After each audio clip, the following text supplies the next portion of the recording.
I'm the president of my company. I don't know if you knew that, but it's my company, so I'm the president of it.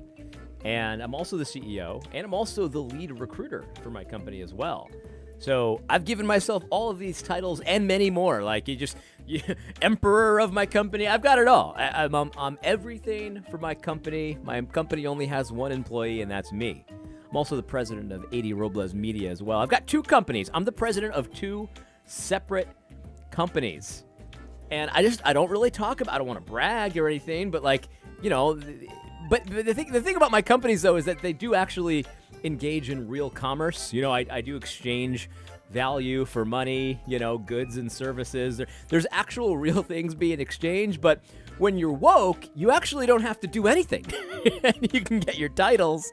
You can get your fake titles for doing nothing of any value. That's not something that's not valuable to anybody. Except for, I guess, people that want to live in a fantasy world, which I guess is real value. I mean, people pay money to do video games like virtual, reality and stuff. And then there's some value there. Okay, so there's some value in storytelling, but Jemar Tisby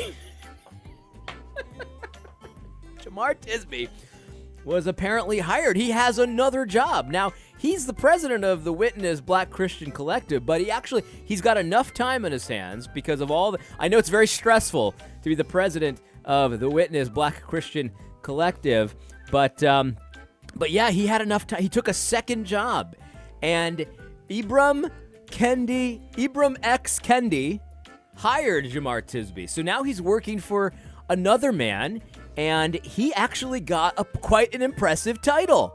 He is now Jemar Tisby. Our favorite Jemar Tisby is now the quote assistant director of narrative and advocacy.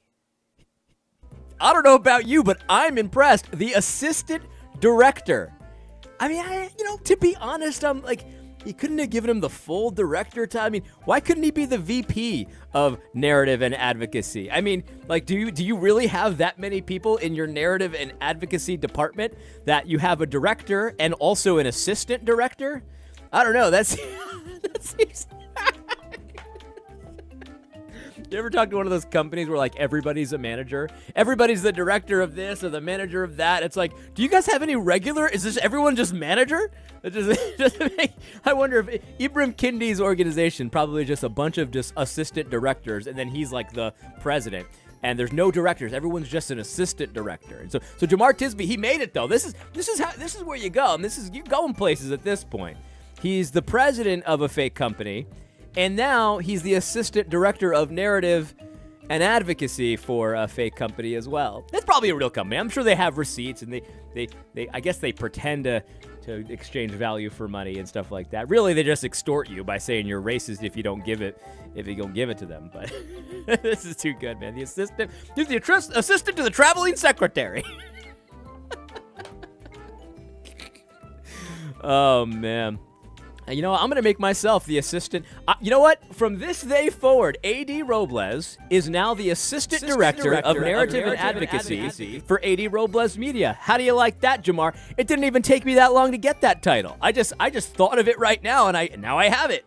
I am the assistant director of narrative and advocacy for A.D. Robles Media, and I got to say, I'm loving life. It doesn't come with a raise, but, hey, that's okay. So it's more about the prestige for me.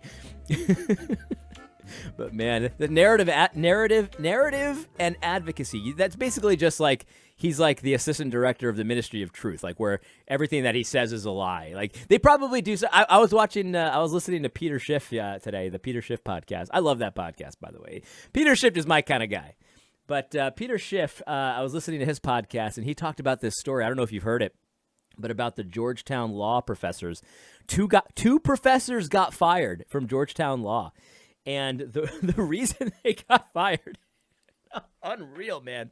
Somehow a Zoom call came out between a woman and a man. They're both professors. Both of them got fired. And the woman was like lamenting the fact that it was time to give out grades. And she hates giving out grades because like it always works itself out when she reviews like the test results and she reviews the progress that her students have made. It often works itself out that, you know, the white students do the best and then the black students tend to do the worst. And so she has to give out grades that match the progress or the abilities of the students. And she hates doing that because she loves black people. She's not racist, but this is just how it is. And she can't change the grades, right? Obviously. Or I guess she probably could, which is what the woke church, this is what the assistant director of narrative and advocacy probably advocate for. Just give black people better grades just because they're black. But anyway, so she was telling her coworker about this, and apparently the coworker was on the Zoom call and just kind of commiserating with her, just kind of like, yeah, it's too bad, that kind of thing. And didn't really agree with her, didn't really say anything, just listening. And so somehow this Zoom call came out. And so the woke church, people like the assistant director of advocacy and narrative, demanded that she be fired, even though she said nothing wrong. Like she was actually very sad about this reality. And so she got fired for talking about the reality of the situation and being sad about it. And then the guy got fired too, because he did. And the reason the guy got fired is because he didn't turn her in. Look, he didn't even say anything, and he didn't turn her in. So because he didn't turn her in, now he's fired too because he's a racist. And what the part of the story that wasn't surprising to me, like that's just insane, the typical insanity. You know what I mean? Typical insanity for the woke. But the part that I noticed was the fact that both of them apologized for this. And like, I'm thinking, apologize for what? Like, they didn't do anything wrong, right? So never, ever apologize to the woke, the social justice warriors. Don't apologize to them if you didn't do anything wrong. Like, there's only one appropriate response. If somebody accuses you of racism, there's only one appropriate response to give. You definitely, under no circumstances should you apologize if you've done nothing wrong. What you should say instead is, I'm not sorry. It was great. I told everybody. It was great. I'd do it again. I told everybody about it. just laugh at this. Look, if you're going to get fired anyway, don't get fired with your hat in your hands like, oh, I'm so sorry that I'm not, perfect. That kind of thing. No. Keep your head up high. Yeah, I'm not sorry. I'd do it again. And I told everybody. Oh, man. But hey, man, hats off. This is the time for congratulations. Congratulations, Jemar. He has achieved the coveted rank of Assistant Director of Narrative and Advocacy. And Jemar, let me just encourage you, with a lot of hard work and dedication, you'll one day achieve that full directorship. I'm rooting for you, buddy. I hope you found this video helpful. God bless.